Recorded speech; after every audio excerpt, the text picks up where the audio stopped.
guys. So, long time no see. I've been quite busy and lacking in any free time, really, whatsoever, for the last couple weeks here. Wasn't even going to have free time today, but thankfully my parents took the grandchildren so I could have a day off. My wife works, not really nights, but basically, I get off at about 4, and then she goes to work about 3 or 4 nights out of the week. So it's very busy, and Sundays are my only real downtime if she doesn't plan anything, which she will gladly do without reminding me. So today I just have a few comics.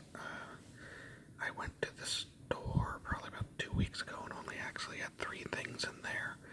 And then there was one book that I made sure to run by the store and pick up, especially. So take a look at those.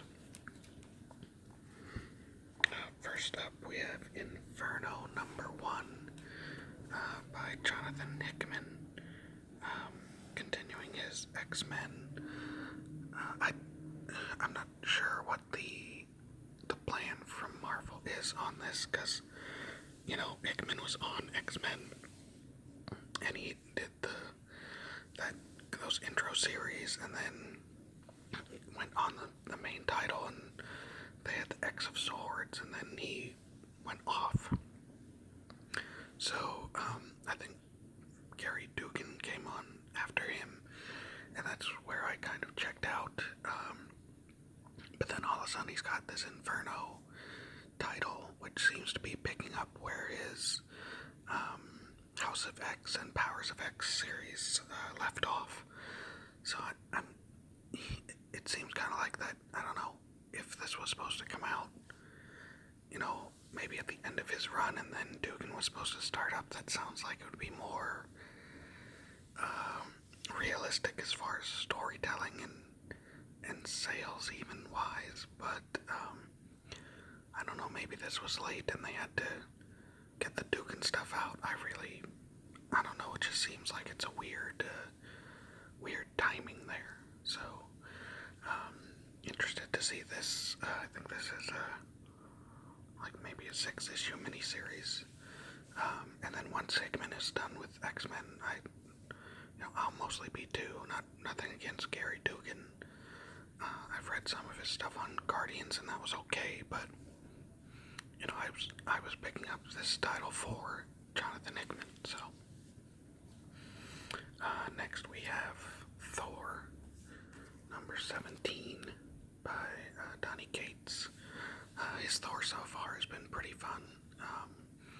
He's coming on to Hulk now that Al Ewing's Immortal Hulk is finishing up. I think that issue 50 came out, and it should be in my saver. I just haven't had a chance to grab it.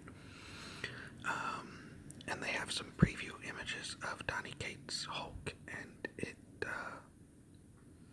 it just looks too far out there. It's got like Hulk with like a half robot face, and he's fighting another robot mutant looking thing. It just looks too silly. Honestly, no offense, but my Hulk will be stopping with Immortal Hulk 50 or whatever that number is for the finer Al Ewing. I won't be continuing with the Donny Cates stuff. So, but his Thor so far looks good. I want to say that maybe Al Ewing's supposed to take over Thor. Just a simple switch with the two of them on their titles, but I could be a little wrong on that. If you hear it right now, in California, we're having winter storm weather, a atmospheric river, I think is what they call it. So we've had some power outages this morning already, and it's supposed to be rainy and windy all day. So you might hear the wind pick up here. Thankfully I took some branches off one of the trees in the backyard because I looked to have lost one already that I didn't chop off. But I took down two very low-hanging, dangerous-looking ones that were hanging over the mailbox. I didn't want it to fall on somebody and have them try to sue me or something. Sad but true these days, right? Last one that was in the safer was Usagi Yojimbo, the Dragon Bellow Conspiracy number 4. So IDW's now printing Usagi. I only picked this up initially because the cover to number 1 was just really cool looking. I don't know who's doing the covers for these, but they have a really cool look on Usagi. And I silly thought that the Dragon Bellow Conspiracy was maybe just a new mini-series, but it's not. It's a reprint of some of Usagi's earlier adventures, but in color. Initially they were doing that, and they had a very specific name on the book. I can't remember what it was, but it was much clearer that it was reprints, and this was not so clear. So I'll, honestly, just for my local comic shop, I'm going to finish out this series. Not that it's bad, but I probably have this story in one of the Usagi trade paperbacks that I own. So, if IDW's not going to be clear with their branding that this is a reprint, unless you pick it up and look through, then I can't trust them to be I can't trust them enough to just pick up all of the Usagi stuff, because it looks like they're gonna do a good amount of reprint stuff and colorize it and put it out there. So all Usagi is good, but doubling up Usagi, not so horribly necessary. So now the last issue in this I went out of my way to pick up on a Wednesday is the Amazing Spider-Man 75, which is the first issue after Nick Spencer finished up his run. I read the first maybe 15 or so, maybe even 20 issues of the Nick Spencer run, and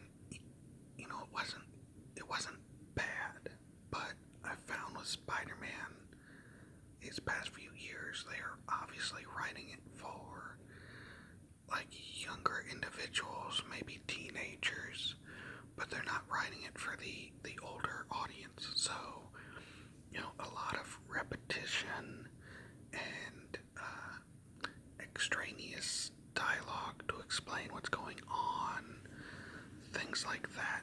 It's very much the the entry point, I guess, ish title for Marvel. They want people to be able to pick up an issue of Amazing Spider-Man and everything is there. Which, for me, I know that I got really tired of Dan Slott's Spider-Man when he got to the point where Peter Parker was literally he would have pages of just dialogue where he's literally talking and he's telling you his life freaking story. There was they got into Spider Island, which I thought was juvenile, and they had 3 or 4 pages where Peter Parker was he's talking out loud, and he's like, "Oh, Doctor Strange, do you remember when you made everybody forget who I was because I made a deal with Mephisto and blah blah," and he literally rattled off 4 years of storylines, and it was just, what's it? I'm at a loss for the specific term that they use when they do that in movies. Exposition, that the dialogue where they're telling you something because you need to know as the audience member, and they don't trust that so we're gonna just beat that horse, even though it's already dead. And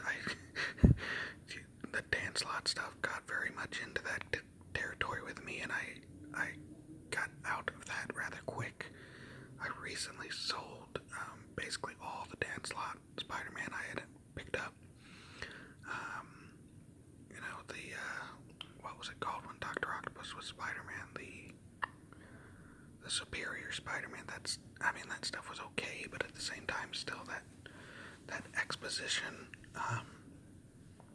And when Nick Spencer took over, I gave it a shot because Dan Slott had been on there for freaking forever, and I wasn't sure if the man was gonna write it until he was dead. But I was more than willing to support anybody else writing Spider-Man, because Spider-Man's, growing up, he was one of my favorite characters. I'm very much a child of the 80s and 90s, watching the Amazing Spider-Man, Fox TV show, and the the Amazing Spider-Man, really oldie, him and his amazing friends, and that kind of shaped me as a comic book reader. So I really loved the Spider-Man stuff by Straczynski and J.R. Jr. Leading up to One More Day, and then honestly, I was at a point in my life when One More Day hit, where it was just, I was in the same spot in my life as Peter Parker was in the comics. He was married, he was, he had a career, and I was in the same, boat. I was a kind of a younger newlywed, and had settled down with a career, and then they undid all of that history just so that they could try to score some, 20-somethings being interested in relating to Spider-Man. So all that stuff I related to, they Joe Quesada threw out the window with the One More Day. And, I picked up the Brand New Day stuff. I kept some of it when I jettisoned stuff like the Mark Waid issues, and I think I kept the first couple issues. But that old tag team writing style they had, you would have good writers and bad writers, and good artists and bad artists, and it was just so much of a roller coaster from storyline to storyline. So anyways, I've gone off on a little bit of a tangent here, but so I read some of the Nick Spencer. It wasn't for me.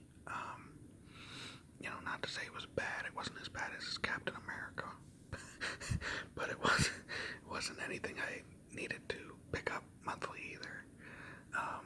But then I heard that they were bringing back, with this relaunch, they're bringing back Ben Reilly, who, if you're not aware, is the clone of Spider-Man from back in the Clone Saga days. And somehow, because I've kept up with Spidey that much, somehow Ben Reilly is still alive, even though I think they've killed him 2 or 3 times in the past 15 to 20 years. I really liked the Ben Reilly Sensational Spider-Man, and Ben Reilly as Scarlet Spider. He's always been a fan favorite of mine. I have all the issues of Sensational Spider-Man when he was the lead in the book, and it was, he was Spider-Man with the blonde hair and the slightly different suit. I'm big enough Ben Reilly fan that I actually have I searched out the Mattel Spider-Man figure that had the Ben Reilly suit on, and I think coming up in a couple months they're doing a Marvel Legends version of that, which I'm going to pick up. But the Mattel one, it's an okay figure. His head is bulbous, so he looks a little weird. It's like that. It's there's not enough length on the face. It's all like a freaking circle. So it's the suit's comic accurate, but the figure isn't the best. But so I'm a big Ben Reilly fan, and when I heard that they were going to bring him back for this relaunch and kind of give Peter a bit of a backseat time here, I figured I'd pick it up. And Zeb Wells is the first writer for this new writer's room era that they're starting, and Zeb Wells Miles, I remember I thought he was one of the better writers after One More Day, so I went out of my way to pick this up, and I had it put on my pull list at least until I get an idea of where and how well it's going to be handled. It's supposed to be going 3 times a month, which I hate when they do that, because you're always putting pressure on these teams that more often than not they're going to trip, then keep it up to par. But Marvel wants your money, so I'll be picking this up for at least a little bit to see what they do. It's good to see Ben Reilly back. I did read this issue, and you can kind of tell where they're going, because they have Ben Reilly in this new suit that's been given to him by this corporation that seemingly knows very little about, but he's trusting them, which is always like comic trope right there, right? Obviously they're going to turn out to be evil, and then Peter in this first issue, they're fighting the UFOs, and they get hit by some radioactive nuclear fallout or something, and of course Ben's suit is all tripped out and totally shields him, but Peter is just in his regular cloth suit, and you can tell it's going to be, because they're very clear in pointing out, like, oh no, radiation. It's like, oh, okay, you're going to have him irradiated and half dead for a while, and that's how you're going to kind of put Peter on the sidelines. But we'll see where it goes. If they handle Ben Reilly correctly. I've always liked the character. I was sad to see him die the 5 times that they've had him die. I mean, he died at the end of his Sensational Spider-Man run. They had him melt, and that was how you knew that he was the clone. And then I don't even know when they brought him back, but I think they killed him again during the end of the Slott stuff, when he fought Green Goblin and Green... What did they call him when Norman was Carnage? That weird Goblin Carnage thing that they did at the end of the Slott run. I think they killed Ben there too. And now he's back again. And it was funny because he comes back in this, and I swear there was a throwaway line like, oh, you've been resurrected again. It's like, man, this clone is freaking unkillable. He's the Wolverine of Spider-Man. No wonder he's gonna be the main guy. But I'll pick this up. I'm interested to see what they do. I'm hoping that it's not as... there was already kind of some mid-grade writing in here where that was clear that they were trying to, here's the characters in case you didn't know, and here's some plot threads that we're obviously placing in there, so I don't know. If it's that wide open and obvious, I don't tend to like it, so... But we'll give it a shot here. And, 3 times a month, at the very least, by the time I pick up my books again, I'll know for sure where we're going, right? So, that was it for the comics this week, guys. I'm going to try to do another video today after I upload this one. At least shoot it, maybe not upload, because uploads take forever on YouTube. But I will be trying to shoot another video here today just to kind of make up for the